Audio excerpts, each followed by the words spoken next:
En 1885, Helena Blavatsky fit une visite secrète. Un pèlerinage silencieux vers un monastère perché dans l'Himalaya. Là, au cœur d'une chambre sacrée, où jamais, en 3 millénaires, un miroir n'avait été admis, elle découvrit une vérité cachée, une règle occulte concernant les miroirs, délibérément occultée à l'humanité. Lorsqu'elle osa interroger les moines sur ce mystère ancestral, leur réponse transforma à jamais sa compréhension du monde astral.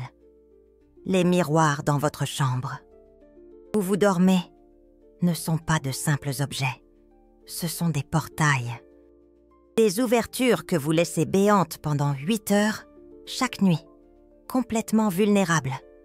Pendant que votre corps astral tente de s'échapper, de se libérer pour une régénération spirituelle. Et si vous êtes une âme sensible, ce qui se déroule à travers ces portails durant votre sommeil explique pourquoi vous vous réveillez plus fatigué que lorsque vous vous êtes couché. Vous êtes-vous déjà réveillé au milieu de la nuit? Et avez-vous vu quelque chose bouger dans le miroir? Avez-vous senti un regard vous observer pendant votre sommeil? Avez-vous ressenti cette sensation troublante que votre reflet n'était pas exactement vous? Dans les prochaines minutes, vous découvrirez pourquoi 97% des personnes qui tentent un éveil spirituel échouent. Pourquoi leurs rêves sont envahis? Pourquoi elles se réveillent avec des marques inexplicables sur le corps?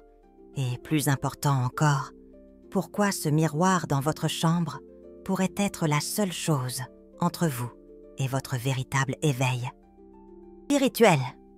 Le maître Kuthumi expliqua à Helena que pendant le sommeil, notre corps astral se sépare partiellement du corps physique. C'est un processus naturel et nécessaire.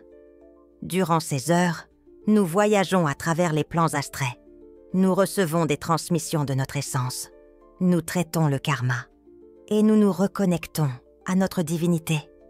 Mais lorsqu'un miroir reflète votre corps endormi, quelque chose de terrible se produit. Le miroir crée ce que les maîtres appellent un portail bidirectionnel. Votre corps astral, en essayant de s'élever, voit son propre reflet et se trouve désorienté. Une partie de lui reste prisonnière du reflet. C'est comme essayer de sortir d'une pièce avec 2 portes identiques, mais une seule est véritable. Helena a documenté des cas de personnes qui ont enlevé les miroirs de leur chambre et qui, en quelques jours, ont expérimenté des rêves lucides, spontanés, des souvenirs de vies antérieures qui émergent, des capacités psychiques qui s'activent et surtout, elles ont enfin pu sentir leur véritable connexion au divin. Mais voici la partie qui vous fera repenser à tout. Les miroirs ne réfléchissent pas seulement la lumière physique, ils réfléchissent l'énergie astrale. Et dans l'obscurité, lorsqu'il n'y a pas assez de lumière physique, ce qu'ils reflètent est de la pure énergie des plans subtils. Votre reflet la nuit, dans ce miroir obscur, ce n'est pas vous. C'est ce que les occultistes appellent une enveloppe astrale vide. Une copie énergétique vide qui attire les êtres voraces de basse vibration. Les anciens Égyptiens le savaient. C'est pourquoi dans les tombes des pharaons, il n'y avait jamais de miroir face au lieu de repos du corps. Les maîtres du feng shui traditionnel le savaient, d'où la règle millénaire de ne jamais avoir de miroir face au lit. Les mystiques juifs de la Kabbale le savaient. C'est pourquoi ils couvrent tous les miroirs pendant Shiva, la période de deuil. Mais cette connaissance a été supprimée, délibérément, car une humanité incapable d'accéder correctement à ses corps astraux est une humanité facilement contrôlable, une humanité déconnectée de sa divinité. Helena découvrit quelque chose d'encore plus troublant dans ses études. Les miroirs anciens, ceux de plus de 50 ans, absorbent et emmagasinent l'énergie de tous ceux qui se sont déjà reflétés en eux. Imaginez combien de personnes se sont déjà regardées dans ce vieux miroir que vous avez acheté dans une brocante? Combien d'émotions, de traumatismes, d'entités se sont accumulées à cette surface réfléchissante? Chaque fois que vous dormez face à ce miroir, vous dormez littéralement face à une archive astrale d'énergie inconnue. C'est comme dormir avec la porte de votre maison ouverte, dans une rue que vous ne connaissez pas. Les âmes sensibles sont particulièrement affectées, car leurs corps astraux sont plus actifs. Nous voyageons plus loin pendant le sommeil. Nous accédons à des dimensions supérieures, mais avec un miroir dans la chambre. C'est comme essayer de voler avec une chaîne à la cheville. Une partie de notre énergie reste prisonnière du reflet, créant ce qu'Elena appelait la fragmentation astrale. Symptôme de fragmentation astrale par les miroirs. Se réveiller épuisé, même après de nombreuses heures de sommeil. Sensation de ne pas avoir reposé. Cauchemars récurrents, notamment des poursuites. Sentir qu'on vous observe pendant votre sommeil. Paralysie du sommeil fréquente. Se réveiller avec une anxiété inexplicable. Difficulté à se souvenir de ses rêves. Ou pire, rêver qu'on est piégé quelque part et qu'on ne peut pas en sortir. Elena a passé des années à cataloguer différents types de miroirs et leurs effets. Les miroirs concaves sont les pires. Ils aspirent l'énergie comme des tourbillons énergétiques. Les miroirs convexes dispersent votre énergie dans de multiples directions. Les miroirs brisés ou fissurés créent des failles dans le champ astral qui peuvent prendre des années à guérir. Mais le plus dangereux de tous, les miroirs à 3 faces. Ces miroirs de coiffeuse où vous vous voyez sous plusieurs angles. Ils créent ce que les occultistes appellent la multiplication astrale. Votre corps énergétique se divise en plusieurs parties, chacune prisonnière d'un reflet différent. Les maîtres enseignèrent à Elena une technique pour tester si votre miroir vous affecte. Avant de dormir, placez une bougie allumée entre vous et le miroir. Observez la flamme reflétée. Si la flamme du reflet semble bouger indépendamment de la flamme réelle, votre miroir fonctionne déjà comme un portail. Si la flamme reflétée semble plus grande ou plus petite que la flamme réelle, il y a une accumulation d'énergie résiduelle. Si vous ressentez de la peur ou de l'inconfort en regardant la flamme reflétée, il y a présence d'entités. Vous vous souvenez lorsque j'ai parlé des âmes sensibles? Nous sommes des phares de lumière dans les plans astraux. Notre énergie est convoitée. Et miroir dans la chambre. C'est comme laisser un phare allumé dans un océan rempli de créatures voraces. Elles viennent, se nourrissent et laissent leur poids sur nous. Elena a découvert que de nombreux cas de dépression, en particulier ceux qui s'aggravent le matin, sont directement liés à la présence de miroirs dans les chambres. La personne se réveille déjà épuisée, déjà chargée du poids d'énergie qui ne sont pas les siennes. Et comme elle ignore la cause, elle pense que le problème vient d'elle. Les enfants sont particulièrement vulnérables. Combien d'enfants ont peur du noir? En particulier de quelque chose dans le placard ou dans le miroir. Ils voient encore. Ils n'ont pas encore été conditionnés à ignorer ce que les miroirs montrent réellement la nuit. Si votre enfant fait des cauchemars constants, vérifiez s'il y a des miroirs dans sa chambre. Elena a documenté un cas impressionnant, celui d'une femme à Londres qui souffrait d'insomnie chronique depuis des années. Elle a tout essayé. Médecins, médicaments, thérapie. Rien ne fonctionnait. Elena ne lui suggéra qu'une seule chose, couvrir le grand miroir victorien de sa chambre. La première nuit, la femme dormit 12 heures d'affilée. Lorsqu'elle se réveilla, elle raconta avoir rêvé qu'elle était prisonnière du miroir depuis des années et qu'elle avait enfin été libérée. Mais permettez-moi de vous révéler quelque chose qu'Elena ne partagea qu'avec son cercle le plus intime. Ce ne sont pas seulement les miroirs. N'importe quelle surface hautement réfléchissante peut créer le même effet. Téléviseurs éteints, écrans d'ordinateur, fenêtres sombres, surface de verre poli. Toutes fonctionnent comme des miroirs noirs la nuit. Les miroirs noirs sont connus dans l'occultisme comme les outils de scrying les plus puissants. Ils sont utilisés pour communiquer avec d'autres dimensions. Et vous en avez un dans votre chambre tous les soirs, lorsque vous éteignez les lumières. Cette télévision éteinte face à votre lit. Un miroir noir. Cet écran d'ordinateur portable ouvert. Miroir noir. Elena Blavatsky a appris des maîtres que pendant les 3 premières heures de sommeil, notre corps astral est plus vulnérable. C'est lorsque nous faisons la transition de l'état de veille aux plans les plus profonds. S'il y a un miroir qui vous reflète pendant ces heures critiques, vous restez littéralement coincé entre les mondes. Il existe un test simple que les maîtres himalayens ont enseigné. Pendant 3 nuits consécutives, couvrez tous les miroirs et les surfaces réfléchissantes de votre chambre.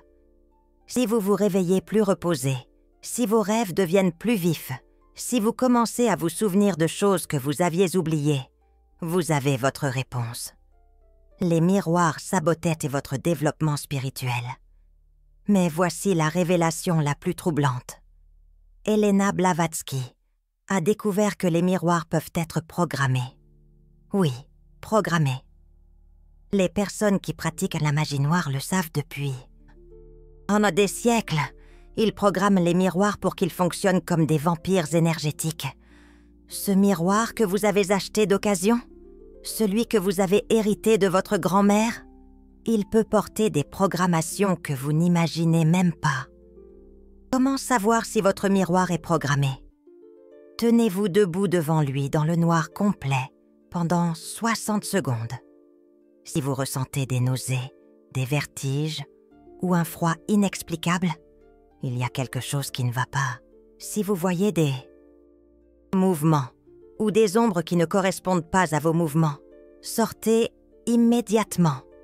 Elena Blavatsky a enseigné une technique de purification pour les miroirs. Mais attention, ne le faites que si vous êtes une âme sensible préparée. Prenez du sel marin non raffiné. Faites un cercle de sel autour du miroir. Allumez une bougie blanche de chaque côté. Regardez directement votre reflet et dites 3 fois « Je réclame mon image. Je ferme ce portail. Je scelle ce passage. » Ensuite, couvrez le fond. Miroir d'un chiffon noir pendant 24 heures. Ce que beaucoup de gens rapportent après avoir fait cela est effrayant. Ils entendent des sons provenant du miroir recouvert, comme si quelque chose grattait de l'autre côté. Ce sont les entités qui utilisèrent le portail et qui essaient de revenir. Après 24 heures, retirez le chiffon et lavez le miroir à l'eau et au sel. Mais ne jamais, au grand jamais, faites cela avec des miroirs anciens de plus de 100 ans. Ceux-ci doivent être détruits.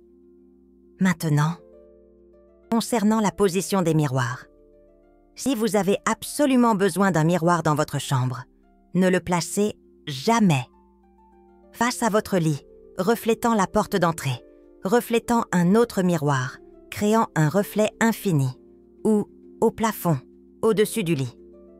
La position la plus sûre, à l'intérieur des armoires, avec des portes qui se ferment. Ou s'il doit être exposé, assurez-vous qu'il ne vous reflète pas pendant que vous dormez. Ni vos pieds, ni votre tête, ni aucune partie de votre corps. Elena Blavatsky a découvert que les cultures anciennes avaient des rituels spécifiques pour les miroirs. Les Romains couvraient les miroirs pendant les orages, car ils croyaient que la foudre pouvait activer des portails. Les Perses ne regardaient jamais dans les miroirs pendant les éclipses.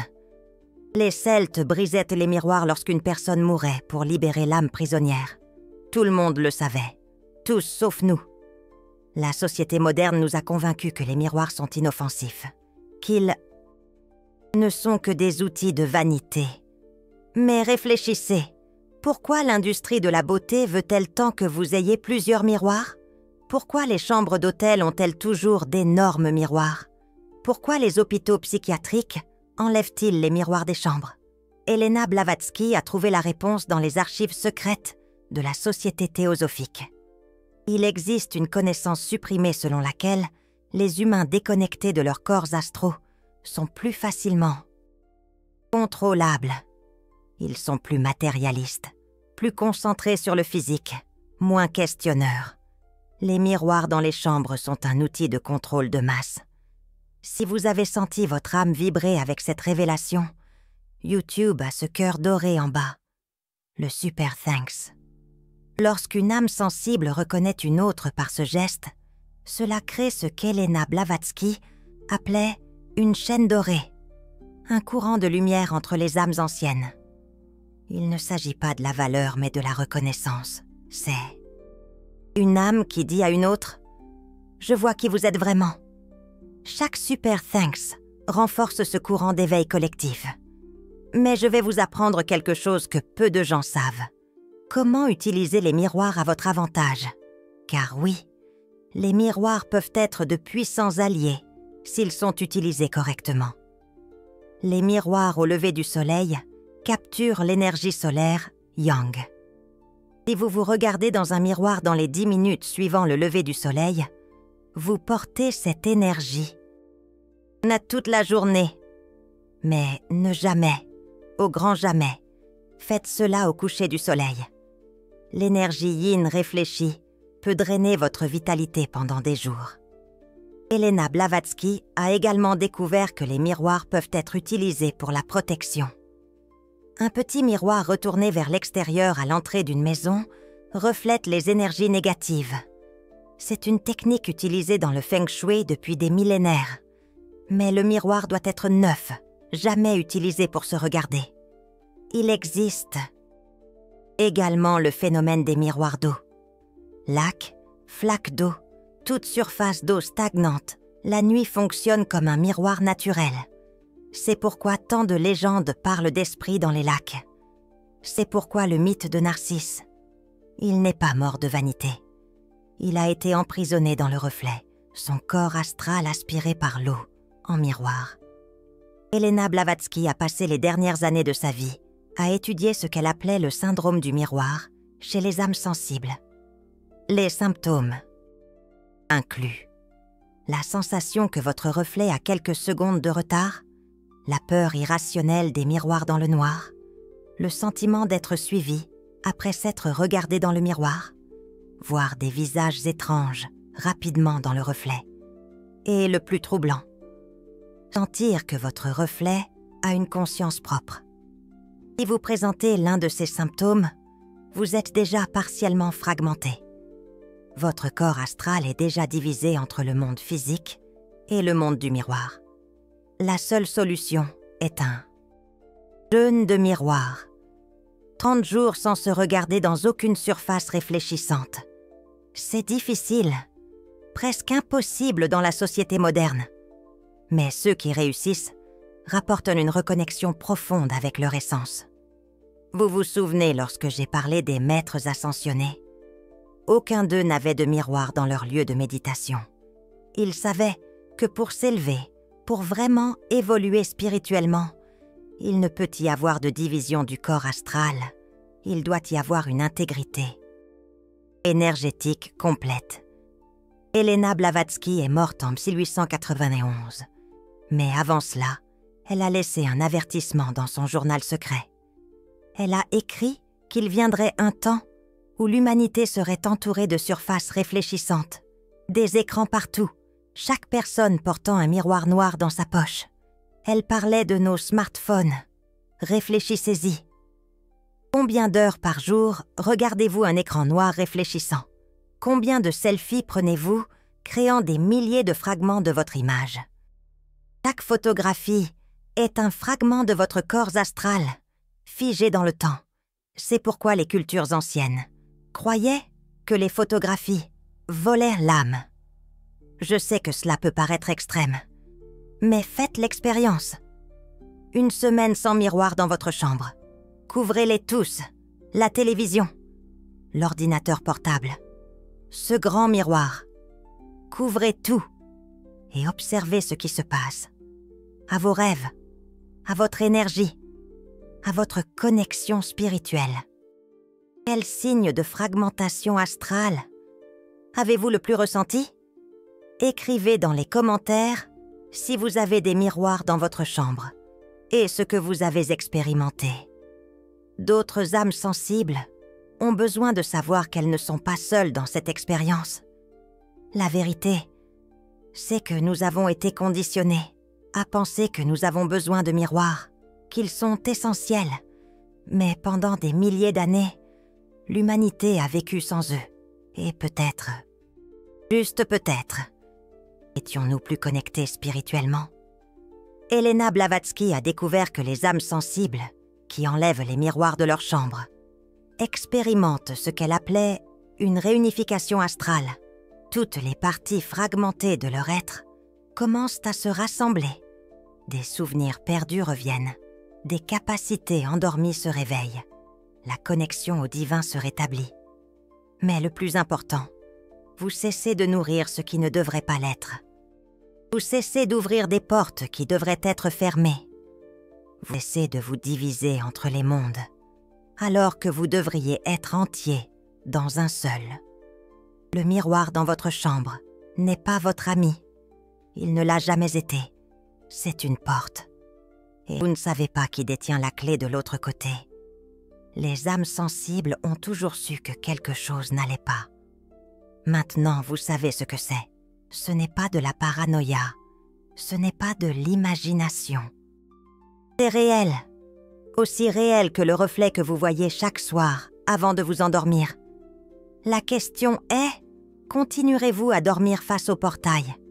Ou allez-vous enfin le fermer? Le choix a toujours été le vôtre. Mais maintenant, vous ne pouvez pas dire que vous ne saviez pas. Le voile a été levé, le reflet a été révélé, et la vérité, comme toujours, est plus étrange que la fiction. Fermez le portail, récupérez votre âme. Réveillez-vous vraiment, avant qu'il ne soit trop tard. Mais laissez-moi vous faire part de quelque chose qu'Elena Blavatsky n'a révélé qu'à la fin de sa vie. Il existe une catégorie spéciale de miroirs, qu'elle appelait les miroirs voleurs. Ce sont ceux qui ont été spécifiquement placés pour voler l'énergie des âmes sensibles. Hôpitaux, hôtels de luxe, maisons anciennes ayant appartenu à des occultistes. Tous sont des miroirs stratégiquement placés. Elena Blavatsky a documenté le cas d'un hôtel à Paris, où chaque chambre avait 3 miroirs, un face au lit, un reflétant la porte, et un dans la salle de bain, positionné pour refléter celui qui était sous la douche. Les clients rapportaient constamment des cauchemars, des paralysies du sommeil, et la sensation d'être observés. Lorsqu'elle a enquêté, Elena Blavatsky a découvert que le propriétaire de l'hôtel était membre d'une société secrète qui utilisait l'énergie collectée auprès des clients dans des rituels. Les miroirs dans les ascenseurs en sont un autre exemple. Avez-vous déjà remarqué combien vous vous sentez mal à l'aise dans les ascenseurs avec des miroirs? Ce n'est pas de la claustrophobie, c'est votre corps astral qui reconnaît qu'il est pris au piège dans une boîte de métal avec de multiples surfaces réfléchissantes, créant un tourbillon énergétique. C'est pourquoi tant de gens rapportent de l'anxiété dans les ascenseurs munis de miroirs. Elena Blavatsky a également découvert que les miroirs peuvent créer ce qu'elle appelait des boucles temporelles astrales. Lorsque vous dormez constamment face à un miroir, une partie de votre corps astral reste piégée, revivant les mêmes schémas nuit après nuit. C'est pourquoi certaines personnes ont l'impression d'être prisonnières du même jour, des mêmes problèmes, des mêmes situations.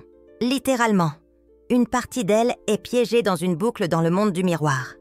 Il existe un test que les moines himalayens ont enseigné à Elena Blavatsky. Placez une photo de vous face à un miroir pendant 7 jours, puis prenez la photo. Si vous sentez que la personne sur la photo n'est plus vous, si vous ressentez une étrangeté, une déconnexion, c'est que le miroir a aspiré l'énergie de l'image. Maintenant, imaginez ce qu'il fait à votre corps réel. pendant 8 heures par nuit.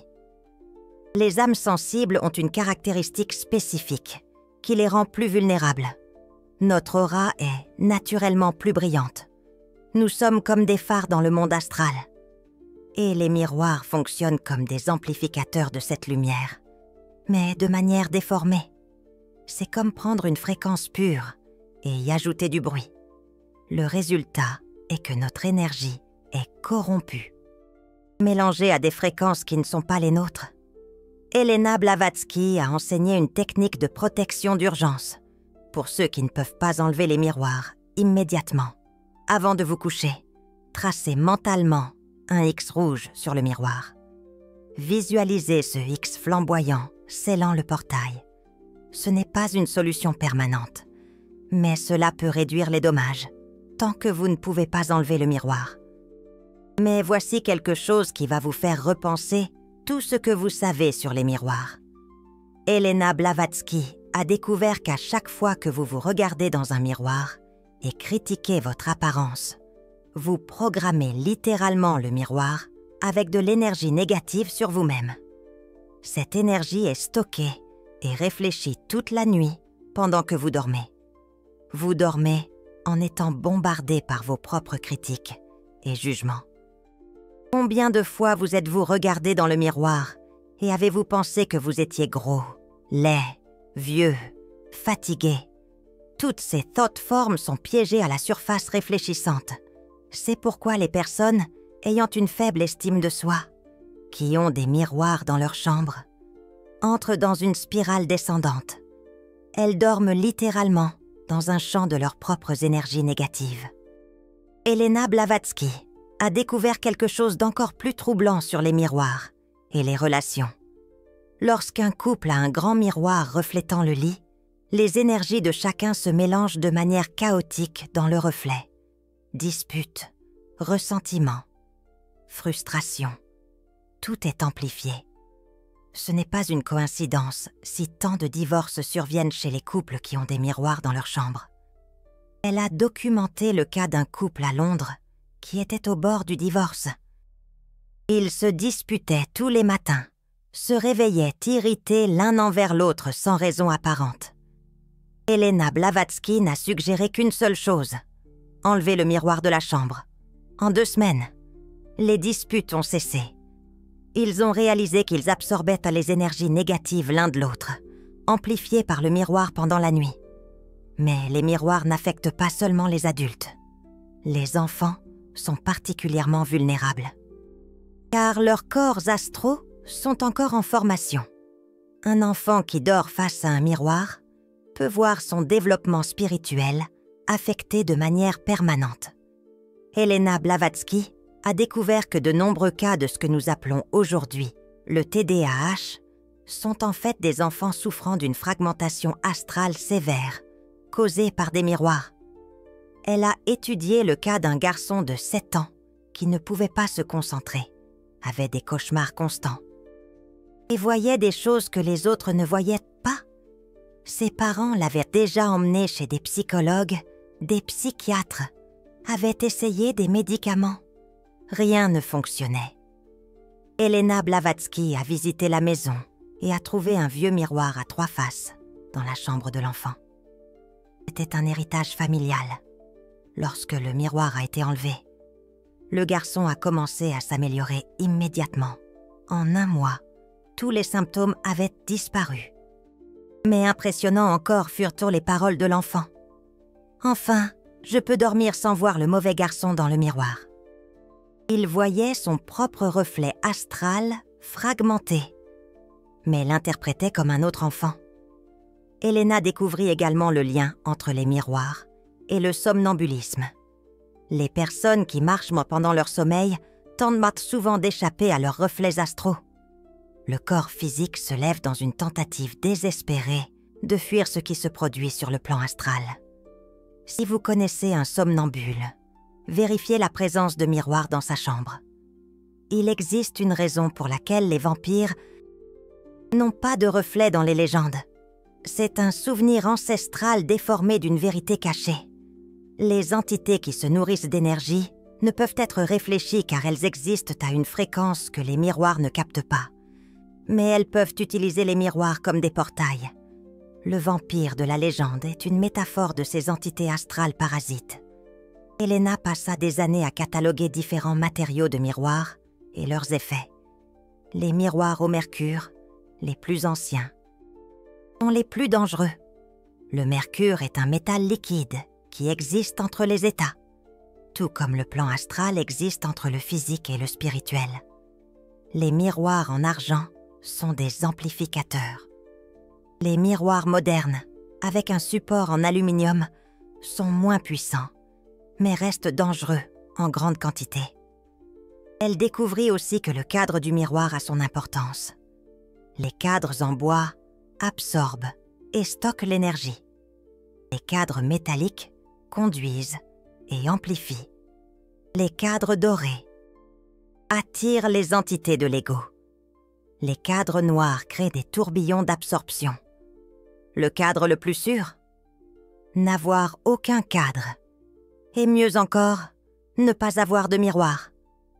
Mais je vais vous révéler quelque chose qu'Elena n'a partagé que dans ses lettres privées. Il existe un type de personne qui a besoin de miroirs dans sa chambre.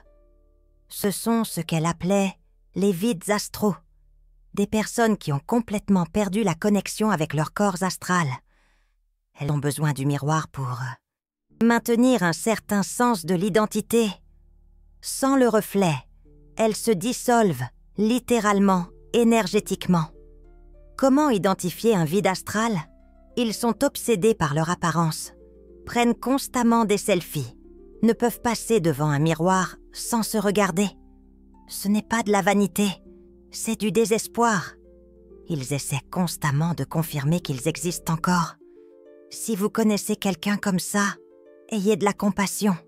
Ils ont perdu quelque chose de fondamental. Elena a également découvert que les miroirs peuvent affecter le processus de mort. Les personnes qui meurent dans des chambres avec des miroirs restent souvent prisonnières entre les mondes. Une partie de leur conscience reste prisonnière du reflet. C'est pourquoi tant de vieilles maisons avec des miroirs sont considérées comme hantées. Ce ne sont pas des fantômes au sens traditionnel. Ce sont des fragments de conscience piégés dans des reflets. Elle a documenté le cas d'un manoir à Boston où de multiples familles ont rapporté avoir vu la même femme dans les miroirs. Toujours la même femme, toujours dans le même miroir du couloir. Lorsque Elena a enquêté, elle a découvert qu'une femme était morte dans ce couloir, 50 ans auparavant, regardant directement dans le miroir pendant une crise cardiaque.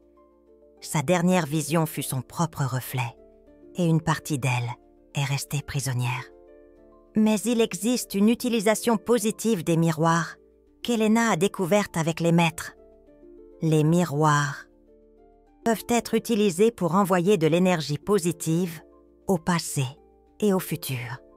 Si vous vous regardez dans un miroir avec un amour véritable et de la compassion pour vous-même, cette énergie voyage à travers le temps vers toutes les versions de vous qui se sont déjà regardées et qui se regarderont dans ce miroir. Elle a enseigné une technique appelée guérison miroir. Une fois par mois, le premier dimanche, vous vous regardez dans un miroir à midi, lorsque le soleil est le plus haut, et vous dites « Je libère tous les fragments emprisonnés. Je récupère toute mon énergie. Je scelle ce portail avec la lumière divine. » Mais attention, cela ne doit être fait qu'avec des miroirs que vous allez conserver. Ne le faites jamais avec des miroirs que vous allez jeter. Le rejet des miroirs est une autre connaissance supprimée. Vous ne pouvez pas simplement jeter un miroir à la poubelle. Toute l'énergie accumulée doit d'abord être libérée. Elena enseignait à couvrir le miroir de gros sel pendant 3 jours, puis à le briser dans un tissu noir et à enterrer les morceaux en terre consacrée. Jamais, jamais ne jeter un vieux miroir aux ordures ménagères. Elle a également découvert que les miroirs numériques, les écrans, sont encore plus dangereux que les miroirs physiques, parce qu'ils ne font pas que refléter Ils enregistrent chaque fois que vous faites une vidéoconférence. Vous créez de multiples reflets numériques de vous-même qui existent sur des serveurs à travers le monde. Votre image fragmentée à l'infini sur le réseau numérique. Pensez combien de fois par jour vous voyez votre reflet sur votre téléphone, sur votre ordinateur, dans les fenêtres, dans les voitures, dans les vitrines. Nous vivons dans une société de miroirs. Et Helena l'avait prédit. Elle a écrit qu'il viendrait un temps où l'humanité serait entourée de tant de reflets qu'elle perdrait complètement la notion de sa véritable identité. Nous vivons ce temps maintenant. Des filtres de réalité augmentée qui modifient notre visage. Des avatars numériques qui représentent des versions idéalisées de nous. De multiples personnalités sur les réseaux sociaux. Chacune est un fragment, un reflet déformé qui aspire un peu de notre essence. Helena est morte avant de voir le pire. Mais elle a laissé un avertissement. Elle a dit que lorsque chaque personne porterait un miroir noir dans sa poche, ce serait le début de la fin de la conscience humaine individuelle. Nos smartphones sont exactement ça, des miroirs noirs que nous portons constamment, les regardant des dizaines de fois par jour. Mais il y a de l'espoir, Helena a découvert que les âmes sensibles qui arrivent à faire le jeûne des miroirs expérimentent ce qu'elle appelait le remembrement. Toutes les parties fragmentées commencent à revenir. Des souvenirs perdus émergent. Des capacités latentes se réveillent. La connexion au divin se renforce. Elle a documenté le cas d'une femme qui a passé 90 jours sans se regarder dans aucune surface réfléchissante. C'est difficile. Elle a dû couvrir toutes les surfaces, éviter les fenêtres, porter des lunettes spéciales qui empêchaient ça les reflets. Mais à la fin des 90 jours, elle a rapporté se sentir complète pour la première fois de sa vie. La femme a dit à Helena « C'est comme si j'avais vécu toute ma vie divisée en 1000 morceaux. Et enfin, ils sont tous rentrés à la maison. » Elle a développé des capacités psychiques, a commencé à faire des rêves prophétiques, et plus important encore, elle a trouvé une paix qu'elle n'avait jamais connue. Mais le jeûne des miroirs n'est pas pour tout le monde. Il faut de la force mentale, de la discipline, et surtout, être prêt à rencontrer son véritable moi. Beaucoup de gens sont tellement identifiés à leurs reflets que sans eux, ils entrent en crise existentielle. Il faut être prêt à découvrir qui vous êtes au-delà de l'image. Helena a laissé des instructions spécifiques pour les âmes sensibles qui veulent se libérer de la tyrannie des miroirs. Premièrement, enlevez tous les miroirs de la chambre. Deuxièmement, couvrez les surfaces réfléchissantes la nuit. Troisièmement, évitez de vous regarder dans les miroirs après le coucher du soleil. Quatrièmement, lorsque vous devez utiliser des miroirs, faites-le consciemment, non automatiquement. Et surtout, arrêtez de chercher la validation dans le reflet. L'image est menteuse. Elle ne montre qu'une version inversée, bidimensionnelle, limitée de ce que vous êtes. Vous n'êtes pas votre image.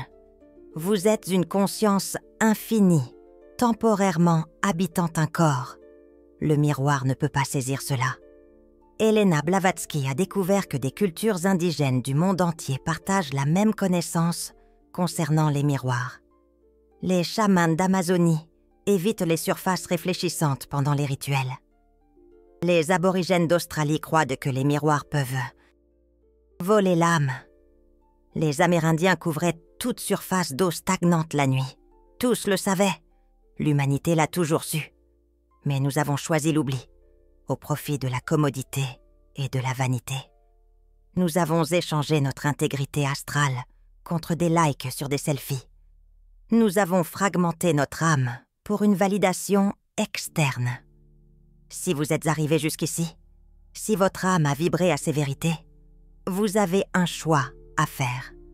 Continuez à dormir face à des portails ouverts, alimentant ce qui ne devrait pas l'être, vous fragmentant nuit après nuit, ou fermez ces portails, récupérez vos fragments et vous réveillez à qui vous êtes vraiment. Le choix a toujours été le vôtre. Mais maintenant, vous ne pouvez plus dire que vous ne saviez pas. Le voile a été levé. Le reflet a été révélé.